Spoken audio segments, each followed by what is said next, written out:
Hi friends, in today's video we're going to be talking about pancreatitis. And if you like this video, make sure to give it a thumbs up and subscribe to my channel. Come out with new nursing content every week for pre-nursing students, nursing students, and nurses. And also make sure to check out all the free resources I have down below on my website, as well as the NCLEX study guide. But let's get into it. So what is pancreatitis? It's an inflammation of the pancreas and is a serious disorder. It can be acute or chronic. It's usually caused by edema, necrosis, or hemorrhage. And in men, it's usually associated with alcoholism, peptic ulcer disease, or trauma. And in women, it's associated with biliary tract disease. So pancreatitis can be a medical emergency and associated with a high risk of life-threatening complications and mortality. And pancreatitis is commonly described as autodigestion of the pancreas. So there's two types of pancreatitis. Acute pancreatitis doesn't usually lead to chronic pancreatitis unless complications develop, and chronic pancreatitis is an inflammatory disorder characterized by progressive destruction of the pancreas. So let's go over a quick review of the pathophysiology. First, gallstones enter the common bile duct and lodge in the ampulla of Vater, and this is called entrapment. Then the gallstones obstruct the flow of the pancreatic juice or cause reflux of the bile from the common bile duct into the pancreatic duct.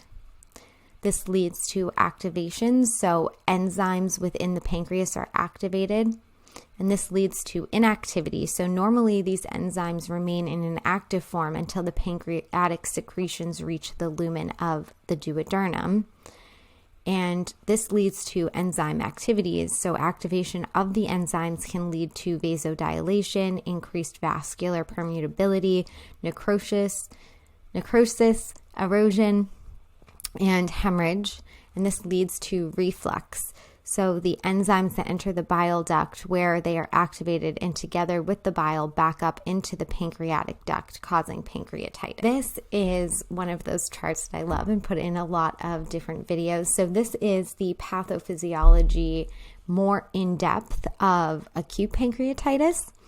So as you can see, there's two causes at the top. So we have alcohol and gallstones, and this kind of just explains the whole process. It's a nice overview of everything. So I like to have these because I think you guys can take a screenshot and print them out, and then you'll really understand what's going on. But it's just kind of interesting because you can see alcohol increases toxic metabolites within the pancreas, and then gallstones, migration to the common bile duct and block, causing that obstruction, which leads to pancreatic secretions backing up and increased pressure in the pancreas.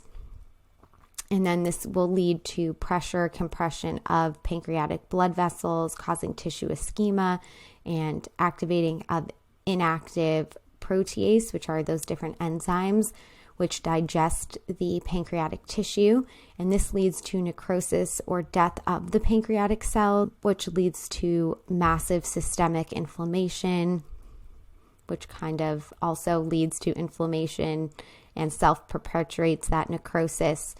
And then that also leads to these different signs and symptoms over on the left in green. So severe sudden epigastric pain, fever, nausea, vomiting, diminished bowel sound, dehydration. So it's just a really great overview you guys can use if you would like. So different causes of pancreatitis. So alcohol abuse. So 80% of patients with pancreatitis have biliary tract disease or history of long-term alcohol abuse. It can also come from bacterial or viral infections. It typically develops as a complication of the mumps virus. Duodenitis, so a spasm and edema of the ampullary of Vater, can cause pancreatitis. And different medications such as corticosteroids, thiazine diuretics, oral contraceptives have all been associated with an increased incidence of pancreatitis. So different clinical manifestations that we may see include severe abdominal pain. This is the major symptom of pancreatitis that causes the patient to seek medical care and results from irritation and edema of the inflamed pancreas. There's something called a board-like abdomen. So if you see that on your exam, they're talking about pancreatitis. That's like one of those medical words that is just an automatic, most likely trigger for this. So it's a rigid or board-like abdomen that develops and causes abdominal guarding. You might also see ecchymosis or bruising in the flank or around the umbilicus, which may indicate severe pancreatitis. You may see nausea and vomiting, and you may see hypotension, and this reflects the hypovolemia and shock caused by large amounts of protein-rich fluid in the tissues and peritoneal cavity. Again, this is just, I love charts. I just think it makes it easy to remember things. So this is the different causes. So we have, toxic/metabolic, such as alcoholism. We have idiopathic, so early onset, obstruction, generic or hereditary, recurrent, acute pancreatitis, and autoimmune disorder. And this is for chronic pancreatitis. These are the causes. So different complications that we can see with pancreatitis include fluid and electrolyte imbalances because of nausea, vomiting, movement of fluid from the vascular compartment to the peritoneal cavity, diaphoresis, fever, and the use of a gastric section. Pancreatic necrosis, this is a major cause of morbidity and mortality in patients with pancreatitis because it results in hemorrhaging, septic shock, and multiple organ failure, and septic shock, which can occur with bacterial infection of the pancreas. So assessment and diagnostics. There are a bunch of different labs and scans and things that we can do when we are caring for patients with pancreatitis. So the first thing is the serum amylase and lipase levels. They're used in making a diagnosis. There is the white blood cell count. Usually this will be elevated in pancreatitis. We can use x-rays of the abdomen and chest to differentiate pancreatitis from other disorders that may have similar symptoms. We can use an ultrasound to identify an increase in the diameter of the pancreas. We can use blood studies such as hemoglobin and hematocrit levels to monitor the patient for bleeding. We can use a CT scan to show if there is an enlarged pancreas, any cysts, and determine the extent of edema and necrosis. We can use an ultrasound of the abdomen to identify pancreatic inflammation, any abscesses, carcinomas, or obstructions of the biliary tract. Endoscopic retrograde cholangiopancreatography, that's a word, used to discover and diagnose fistulas, obstructive biliary disease, and pancreatic duct strictures and abnormalities. And however, this procedure is contraindicated in the acute phase. We can also use scan-guided needle aspiration to determine whether there is an infection present. We can use an abdominal x-ray to demonstrate dilated loop of the lower bowel adjacent to the pancreas or any intra-abdominal precipitators of pancreatitis. We can see if there's any perforation or abscess or any calcifications. We can do an upper GI series, which will show if there is pancreatic enlargement or inflammation. We can look at serum amylase. Usually is increased because of obstruction of normal outflow of pancreatic enzymes, and it can be up to 5 times the normal level in acute pancreatitis, and the serum lipase is usually elevated, but will stay elevated longer than the serum amylase. So we can also look at serum bilirubin. So elevation is usually common, and it can be caused by alcoholic liver disease or compression of the biliary duct. We can look at alkaline phosphatase, which is usually elevated in pancreatitis, accompanied by biliary disease. We can look at serum albumin and protein, which may be decreased due to increased capillary permeability and transduction of fluid into the intercellular space. Serum calcium, so hypocalcemia, may appear 2 to 3 days after the onset of illness. which usually indicates pancreatic necrosis. We can look at potassium, so hypokalemia may occur because of gastric losses, but hyperkalemia may develop secondary to tissue necrosis, acidosis, and renal insufficiency.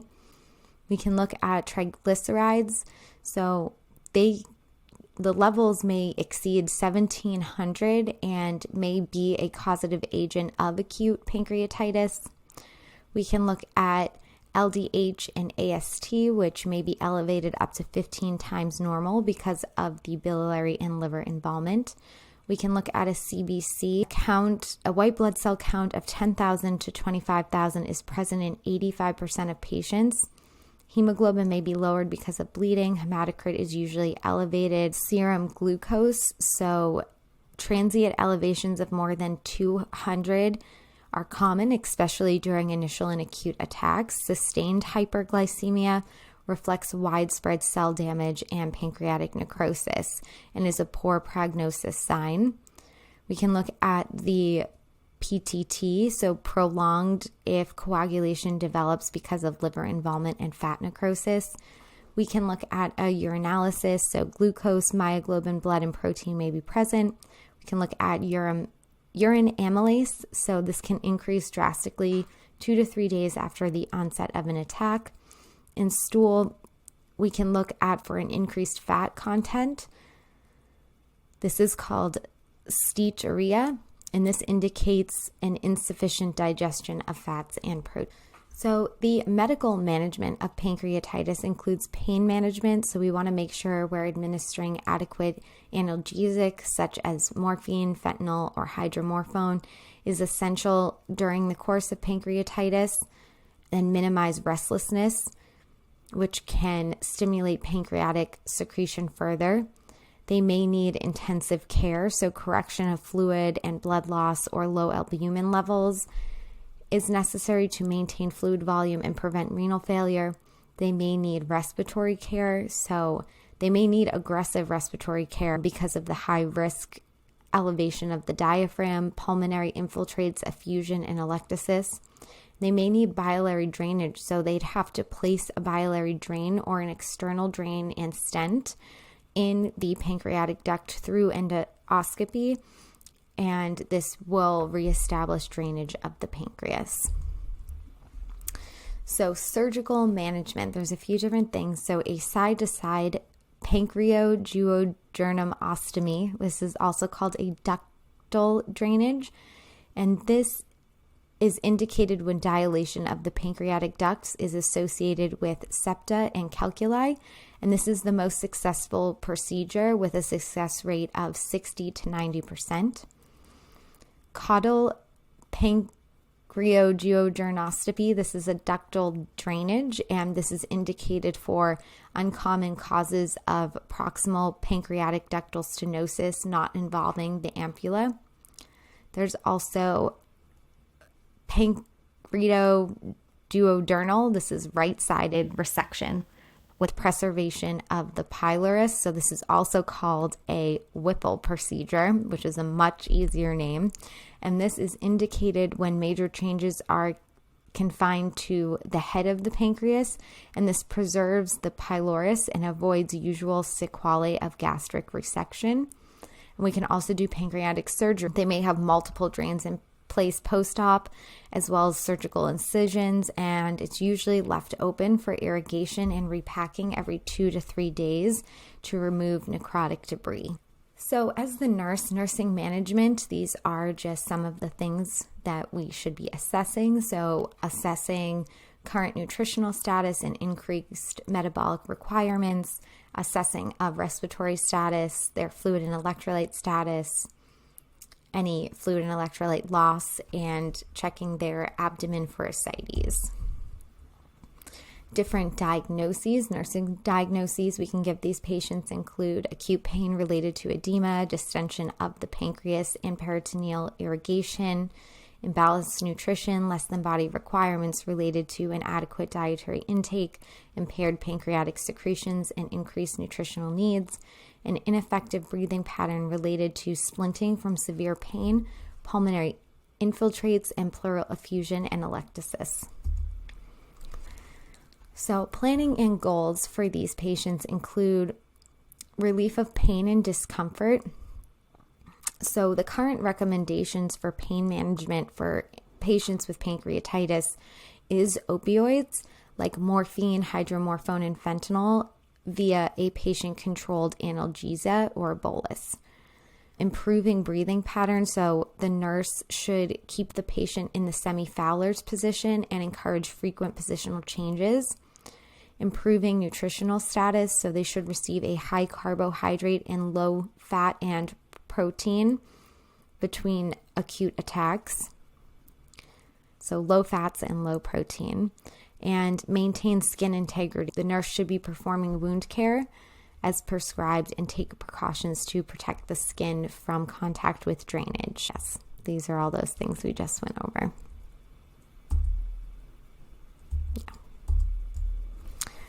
Okay, so evaluation. So we're going to relieve pain and discomfort, improve nutritional status, improve respiratory function, and improved fluid and electrolyte status.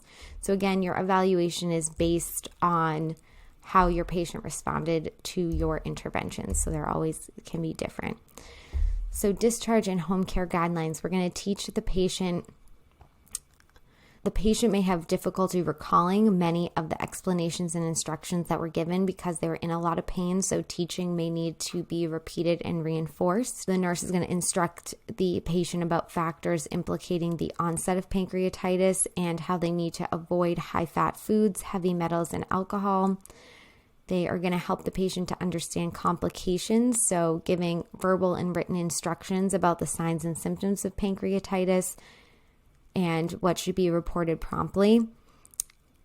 And the nurse needs to assess the patient's physical and psychological status and adherence to the therapeutic regimen. And this is just some documentation that we would want to take before the patient leaves the hospital. So we want to focus on that pain, their response to the pain management, and their acceptable level of pain, prior medication use, calorie intake, individual cultural and religious restrictions, as well as personal preferences, the respiratory pattern, breath sounds, and use of accessory muscles, laboratory values, use of respiratory aids or supports, plan of care, teaching plan, response to interventions, teaching and actions performed, attainment of progress towards desired outcomes, medications or modifications to the plan of care, and long-term needs. All right, so that is the discussion on pancreatitis. If you guys found this helpful, make sure to give this video a thumbs up and subscribe down below. And make sure to check out all those free resources as well as the NCLEX study guide. I'll see you next time. Bye.